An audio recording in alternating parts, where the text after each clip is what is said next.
Si tu regardes cette vidéo, ce n'est pas parce que tu es paresseuse. Ce n'est pas parce que tu manques de volonté. Ce n'est pas parce que tu n'es pas capable.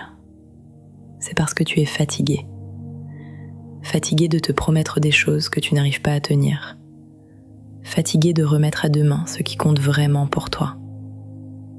Fatiguée de sentir ton potentiel, ton intelligence, ta sensibilité, ton ambition, et de ne pas réussir à les traduire en actions concrètes. Et je vais te dire quelque chose de très important dès le début. La procrastination, chez beaucoup de femmes, n'est pas un manque de discipline. C'est une surcharge émotionnelle.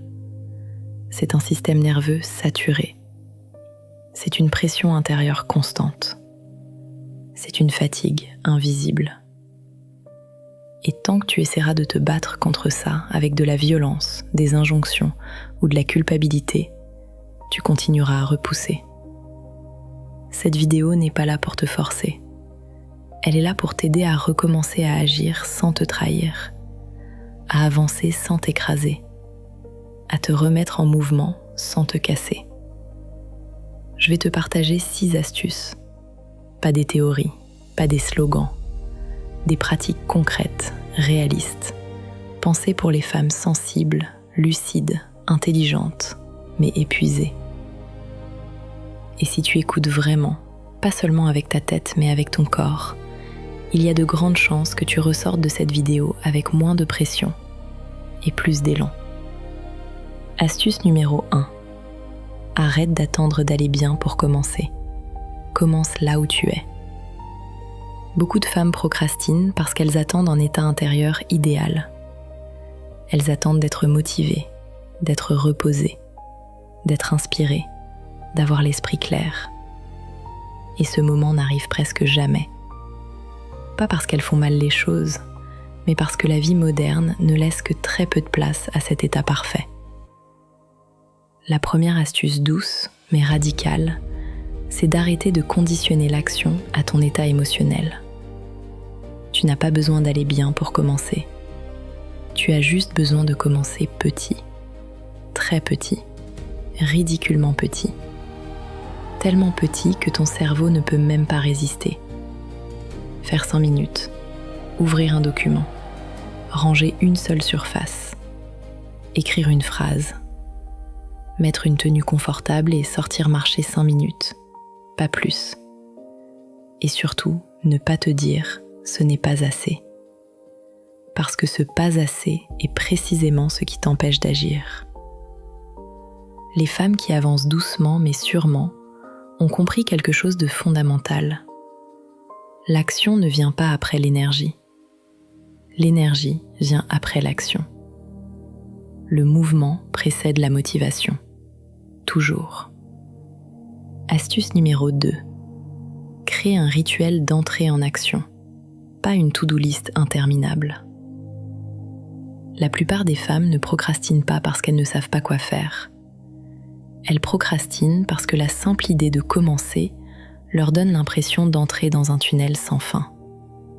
Trop de tâches, trop de décisions, trop de pression. Une astuce puissante en light féminine, c'est de remplacer la liste par un rituel. Un geste répétitif, rassurant, presque sensoriel, qui dit à ton cerveau « on ne va pas tout faire, on va juste commencer ». Toujours le même thé, toujours la même musique douce, toujours la même lumière, toujours le même carnet, toujours la même posture. Ce rituel devient un signal de sécurité. Ton système nerveux comprend que tu n'es pas en danger, que tu n'es pas en train de te forcer, que tu es juste en train d'entrer dans ton espace. Le rituel ne sert pas à produire, il sert à ouvrir la porte. Et une fois la porte ouverte, l'action devient beaucoup plus accessible. Astuce numéro 3. Change la façon dont tu te parles quand tu n'agis pas. Observe ta voix intérieure quand tu procrastines. Est-ce qu'elle est dure, moqueuse, déçue, méprisante? Est-ce qu'elle te parle comme tu parlerais à une amie que tu aimes profondément? Chez beaucoup de femmes, la procrastination est suivie d'un dialogue intérieur violent. Je suis nulle, je n'y arrive jamais, je gâche tout. Et ce dialogue ne motive pas, il paralyse, il crée de la honte. Et la honte ne mène jamais à l'action durable. Une astuce douce mais transformatrice consiste à changer ton ton intérieur, à te parler comme à quelqu'un que tu respectes, à reconnaître la fatigue sans t'y noyer, à dire « Je vois que c'est difficile aujourd'hui. Qu'est-ce que je peux faire malgré ça ?» Les femmes qui avancent sur le long terme ne sont pas celles qui se crient dessus. Ce sont celles qui savent se tenir intérieurement. La douceur n'est pas une faiblesse. C'est un cadre sécurisant qui permet le mouvement. Astuce numéro 4. Accepte d'avancer à énergie basse sans remettre ta valeur en question. Il y a des jours où tu n'as pas l'énergie, où ton corps est lent, où ton esprit est brumeux. Et beaucoup de femmes, ces jours-là, abandonnent complètement. Elles se disent que ça ne sert à rien, que ce sera mieux demain. Et demain devient une semaine, puis un mois. Une astuce essentielle, c'est de dissocier ton niveau d'énergie de ta valeur personnelle. Tu n'es pas moins disciplinée parce que tu es fatiguée. Tu n'es pas moins ambitieuse parce que tu avances lentement. Tu n'es pas moins forte parce que tu fais moins.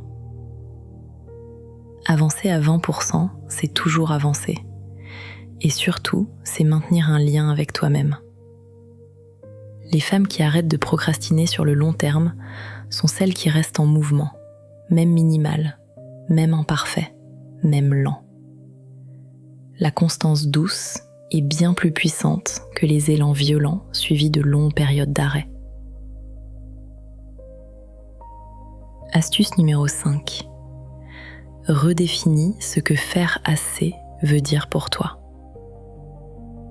Beaucoup de femmes procrastinent parce qu'elles ont une définition irréaliste de ce que signifie faire les choses bien.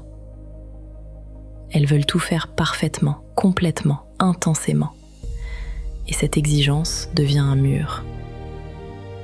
Une astuce libératrice consiste à redéfinir ce qu'est assez. Assez pour aujourd'hui, assez pour maintenant, assez pour rester aligné sans t'épuiser. Faire assez, ce n'est pas tout faire. C'est faire ce qui est juste, au bon niveau, au bon moment. Et accepter que chaque jour n'a pas besoin d'être héroïque pour être valable. Quand tu acceptes le suffisant, tu ouvres un espace immense pour l'action. Parce que tu enlèves la pression. Et sans pression, ton énergie circule beaucoup mieux. Astuce numéro 6. Respecte ton rythme féminin au lieu de lutter contre lui. Ton énergie n'est pas linéaire, elle est cyclique. Il y a des moments d'élan, de créativité, d'expansion, et des moments de repli, de lenteur, d'introspection. La procrastination apparaît souvent quand tu essayes de fonctionner contre ton rythme naturel. Une astuce puissante, c'est d'apprendre à identifier quand ton corps te dit « avance » et quand il te dit « allège ». Cela ne veut pas dire arrêter, cela veut dire ajuster. Les femmes qui avancent sans se brûler sont celles qui savent moduler. Elles n'abandonnent pas dans les phases basses, elles ralentissent intelligemment. Elles protègent leur énergie. Elles restent en lien avec leurs intentions, même quand le rythme change. Pour terminer, si tu te reconnais dans ce que je viens de dire, retiens ceci. Tu n'as pas besoin de devenir quelqu'un d'autre pour arrêter de procrastiner. Tu as besoin d'arrêter de te faire la guerre. La douceur n'est pas l'ennemi de la discipline. Elle en est souvent la condition. Mais il y a aussi une autre vérité. Parfois, la douceur ne suffit plus. Parfois, tu sais très bien ce que tu dois faire. Tu as compris, tu as ressenti. Et pourtant, tu continues à repousser. C'est à ce moment-là qu'une autre énergie devient nécessaire. Dans la prochaine vidéo, on va changer de posture. On va parler de règles, de décisions, de standards, de cette force calme et tranchante qui permet de reprendre le contrôle quand tu sais que tu ne peux plus te mentir. Si cette vidéo t'a aidé, prends un instant pour la partager à une femme qui se sent bloquée, mais qui refuse d'abandonner. Et abonne-toi. Ce que tu es en train de construire mérite de la continuité.